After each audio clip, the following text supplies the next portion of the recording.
ইসলামী আন্দোলন বাংলাদেশ হাটহাজারী উপজেলাধীন উত্তর মাদার্শা ইউনিয়ন শাখা গঠিত হয়েছে। এই উপলক্ষে উত্তর মাদার্শায় একটি মিটিং অনুষ্ঠিত হয়। ওই মিটিংয়ে উপস্থিত নেতৃবৃন্দরা উপস্থিত আছেন। হাটহাজারী উপজেলা শাখা নেতৃবৃন্দ উপস্থিত হয়েছেন, ইউনিয়ন শাখা এবং বিভিন্ন ওয়ার্ড থেকে, উত্তর মাদার্শার বিভিন্ন ওয়ার্ড থেকে আগত নেতৃবৃন্দ। আমরা জানি পীর সাহেব চরমনাই নেতৃত্বাধীন ইসলামী আন্দোলন বাংলাদেশ তথা হাত পাখা মার্কা প্রতীকের এই দলটির হাটহাজারী উপজেলা কমিটির আহ্বায়ক জনাব মাওলানা মতিউল্লাহ নুরি।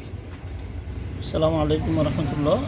আজকে 10 নং উত্তর মাদার্শা ইউনিয়ন কমিটি গঠিত হয়। উত্তর কমিটিতে সভাপতি নির্বাচিত হয়েছেন হযরত আল্লামা জনাব মাওলানা ইউসুফ সাহেব দামোদর কাতমান আলিয়া, এবং সেক্রেটারি নির্বাচন হয়েছেন আমাদের জনাব মোহাম্মদ শাহাবুদ্দিন চৌধুরী ভাই। আমাদের আজকের এই অনুষ্ঠানের আয়োজক ছিলেন হযরত জনাব মোহাম্মদ আলহাজ শওকত সাহেব। ওনার নেতৃত্বে উত্তর মাদার্শা ইউনিয়ন কমিটি গঠিত হয়। আলহামদুলিল্লাহ, ওনার সার্বিক সহযোগিতা, ওনার অত্যন্ত পরিশ্রম, আজকে 2-3 দিন পর্যন্ত উনি অনেক চেষ্টা করে সবাইকে দাওয়াতি কার্যক্রম করেছেন। ওনার সার্বিক সহযোগিতা হয়েছে।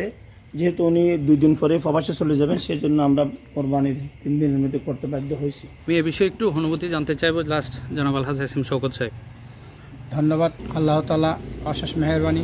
অনেক দিন থেকে আমি প্রচেষ্টা করে আসলাম মাদ্রাসাতে একটা ইউনিয়ন করার জন্য, আল্লাহ তাআলা পূরণ করেছেন। সেই জন্য আল্লাহর দরবারে হাজার শুকরিয়া জানাই। সবাইকে সালাম জানিয়ে অগ্রসর হওয়ার জন্য